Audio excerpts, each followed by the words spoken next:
What is going on, everyone? My name is Northy, and today I have got myself the round 15 review, and if you can see at the bottom of the screen right there, pretty successful week, I'd have to say so myself. I know on the live stream on Friday night, it was absolutely awesome, had a lot of fun doing it, but got to talk a little bit about Teamcoach while watching the game and getting excited with you guys and the people who showed up to that stream. So hopefully I can do it again this next coming weekend, but that was good fun, and yeah, being able to talk Teamcoach with you guys was awesome, and clearly it's turned out pretty well. I'm very happy with how it's turned out, but we're first going to go through every other game outside of the winning game mode. I will let you have a guess as to which one we did it in. First off, we're going to start with Star Powers. Now, Star Powers actually wasn't too bad this week. I don't think there was really any horrible performances, maybe some average ones. I think maybe only one person here I'm kind of seeing as a disappointing performance.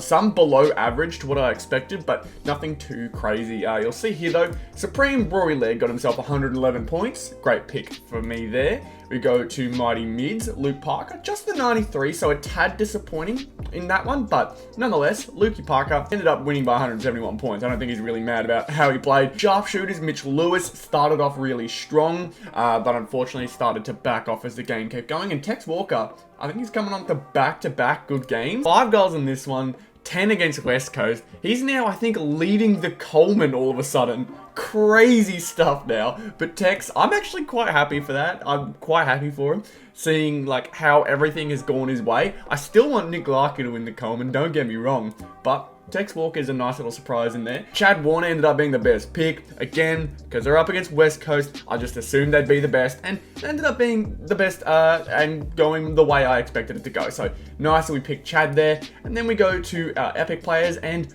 Jared Witts ended up being the second best by 1 point. So best pick out of all of them there. Pretty happy with that as well. So yeah, a lot to be happy with. However, this was not the game mode. 70th place out of, I think only top 10 get it. So I could only imagine that a lot of people picked Brayshaw, Petraka, Dacos even would have been picked a fair bit. Tex would have stayed in for some people. A lot of people would have picked Chad Warner, maybe Max Gorn. I don't know. There's not too much I really could have picked up on other than maybe picking someone outside of Luke Parker and maybe outside of Mitch Lewis, either Jamie Elliott or Tex. But other than that, I'm not really mad at my performance. It's just that it's really hard to win Silver Star Powers. You pretty much have to pick every single good player for the week. You can see here, number 1, Dacos Maniac. I wonder who he picked. I wonder who he ended up picking this week. But yeah, Nick Dacos, 120 points, probably helped him out a ton. I'd imagine a few ended up picking Andy Brayshaw. Tex, again, would have been picked up a fair bit. I'm glad I got in on the Chad Warner.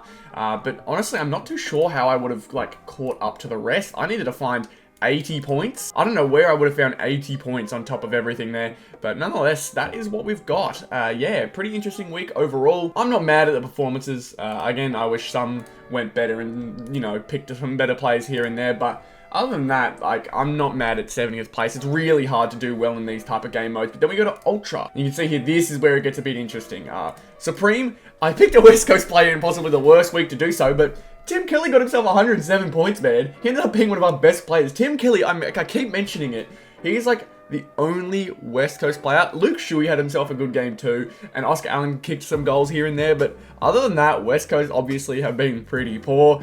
Tim Kelly though, 107 points, getting me the double points there. Ended up being one of our best performers for the week. Obviously, Chad Warner was a lot better, but yeah, like out of, I guess, all of the poor West Coast performances, at least Tim Kelly did okay. He actually kicked a goal, which is pretty rare for West Coast in that game. So seeing him get that one there was nice. I really hoped that this double points would do me well, although it did get me close to 200 there. Noah Anderson ended up actually being the better pick out of like completely surprising. Luke Parker was just a lot less visible, and honestly, again, I can't really blame him or his performance when you're winning by 170 points. Like, you pretty much are expected to share the load in a sense. This one just still annoys me every single time. Charlie Cameron, if it wasn't for literally a mark and a goal in the final second of the match, this could have been a less than 20-point performance. I really should have picked someone else here. I don't know why I keep trusting Charlie Cameron at the moment. He keeps letting me down. And then Rory Sloan ended up, I thought he was actually a lot more involved than the stat line here shows, but 55 points only gets him to 110 double, which is probably the reason why we finished 77th. I really thought we could have done better this week. 670 points, really annoying. Would have been helpful if I had a double points Chad Warner. Having Luke Parker was good, but Noah Anderson would have been better. Anyone but Charlie Cameron would have been better. And even Ben King outperformed Rory Sloane, which was just surprising to see. Really surprising. He averages 83 for the season, and the week that I put him in as double points gives me 55. Kind of disappointing, but I am hopeful that next week our luck will change. I think this week we were kind of hampered with our picks. You can see these are no, like, extraordinary, oh my god, English is hard, extraordinary players, or, like, Brownlow leading players, because they're all extraordinary players to make the AFL, you have to be. You wouldn't necessarily see these as the best picks for Teamcoach. Like Rory Laird, I'd probably be picking over a lot of other players. You can see I've got both teams' star powers of Jack McRae and Clayton Oliver. Like, it would have been so nice to be able to pick one of those guys this week. You can see here LDU, who hasn't played for a while. I'd really like to chuck him in soon. And Anderson, really no excuse. But again, because it was Sydney up against West Coast, I thought it'd be a good idea. And then here as well, like Trent Cotchin had a pretty good week the other week. I didn't even realize Jeremy Cameron has minus 3 points. That's kind of funny. Steele Sidebottom. Hopefully we can get him back soon and get me some points there if necessary.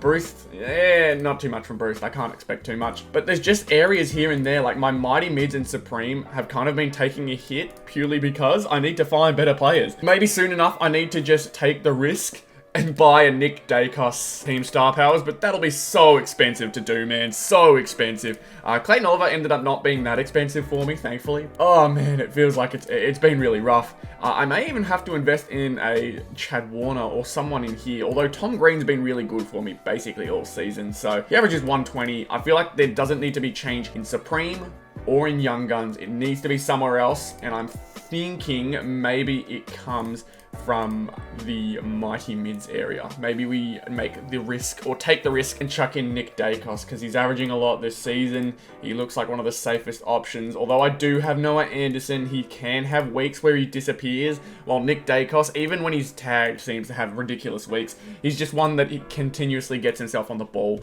So we'll see what we do to change things up. But all I know is Charlie Cameron is not coming back in. We're going to check though. We checked the ladder and another top 70. We got ourselves 77th. We're in the 70s again with 670 points. I think I showed that off before, but I see J-Clan here. Is J-Clan in the top 20? Is that what's happening?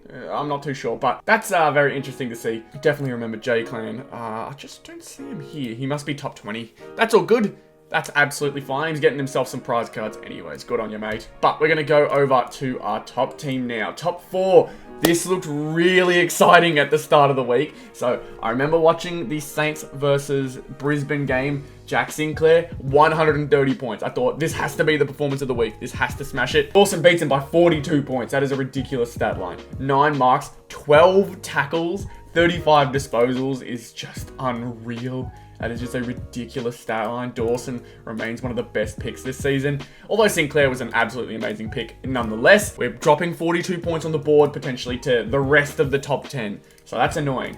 Errol Goulden though, on the other side of things, was the best player for the forwards. Smashed it there. We have to keep getting these top picks every single week, realistically, if we want to do anything with top 4. Getting 145th is really, or 145 points there is really, really good. And getting number 1 pick as well. Awesome. Jared Witts.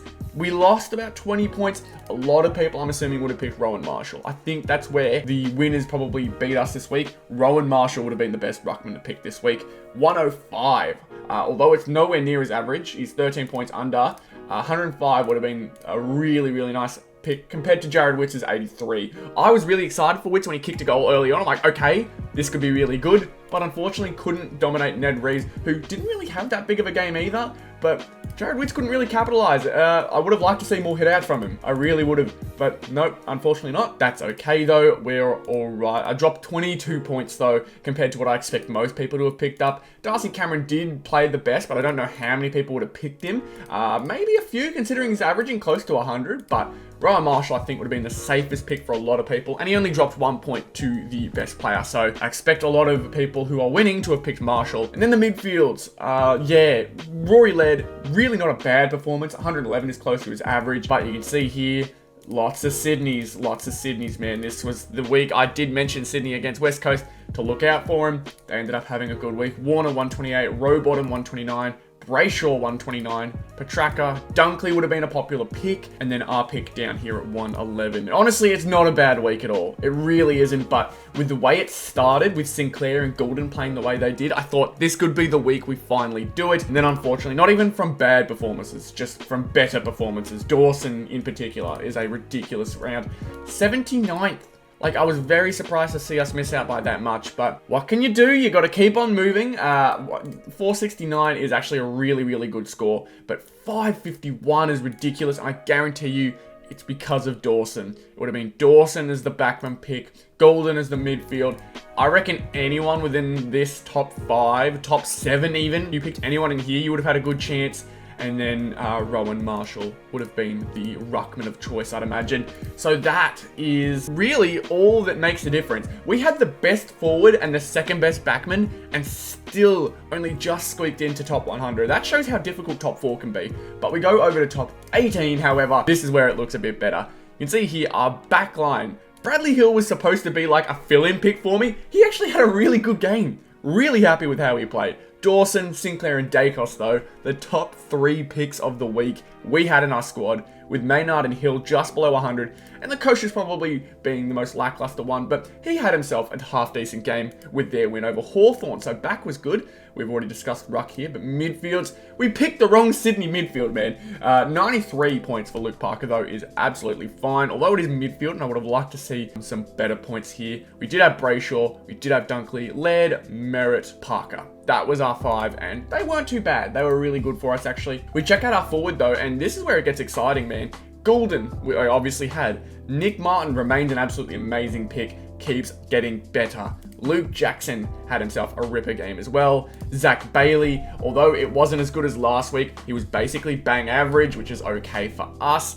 We look at Dylan Moore as well. Not as great, but again, over 70. And same with Jake Stringer, who was actually above average, which is really, really good for us, getting a little bit of extra points compared to his average. Some players we could have picked up, Papley, Heaney. I mean, I talked a lot about Sydney players this week, so picking up either of those two would have made sense. Rankin, we've had him before. Tex had another great game. So really, we could have had a lot of better picks in the forward line, I think, this week. But we decided to go a bit safer, and thankfully it didn't cost us. Thankfully it wasn't a pick like last week, where we chucked in a player who didn't play at all. We made smart decisions, which gives us rank 12. You can see down here, we actually show up as 11 here, which is great, but we're tied for 12th. Same score with Lil Tim. You can see here Keelan. I remember Keelan. I know his name. I've seen him around. Ends up winning the week, so enjoy the prize pack there. 1976 total score, but we were close to 1900. Doesn't matter though, as we get ourselves over the mark, getting ourselves rank 12. Averaging over 100 points a player is exactly what we want to see. So just like that, smash out a prize card win this week. Really happy with that for sure. Let's check out our tips, and then we'll go and check out which prize card we are grabbing. So you can see here, round 14 is not the right round. I think this is another week where the round tips don't show up, which is really weird. I don't know why that's the case, but it's whatever. I'm not really too stressed. We definitely didn't get the tips correct. We definitely didn't get 6 out of 6, but you know, it's all right. We'll keep moving on because we've got some more important things to do, and that is to collect our prize cards. So, some interesting news. I think last time I won a prize card, which was LDU, Marcus Bontempelli was available, and I was planning to pick him up next. No longer can do that. All 50 have been claimed. So we have a look around here, and honestly, the one player I want to get purely because he's been so good for me this season is Jack Sinclair. I want to pick up Jack. I think I'm going to make the claim. I think I'm going to do it. I don't know. I really want Laird or Neil. I'm just trying to see who would be the best pick. But, you know, just for me, I'm not going to complete the set. There's no way I will. But Jack Sinclair, we're going to pick him up. Beauty, and just like that, congratulations, your prize card is on the way. You got to love it. You got to love it when you win these game modes. It's very, very nice. But beautiful, Jack Sinclair is on the way. We've won 2 prize cards now this year. Yes, mate, we've done it. But awesome stuff. Good to see. Nonetheless, hope you guys enjoyed this video. Hopefully more of you guys who watch this video also won some prize cards this round. Let me know if you did, and let me know what you chose in the comments below. If you've won a prize card in general this year, let me know what you ended up picking. But nonetheless, thank you all so much for watching this video. If you enjoyed, be sure to leave a like on the video. Subscribe to the channel if you are new. Click on the screen here if you want to see how we ended up picking this team that won the week. and I will see you all in the next video. Goodbye.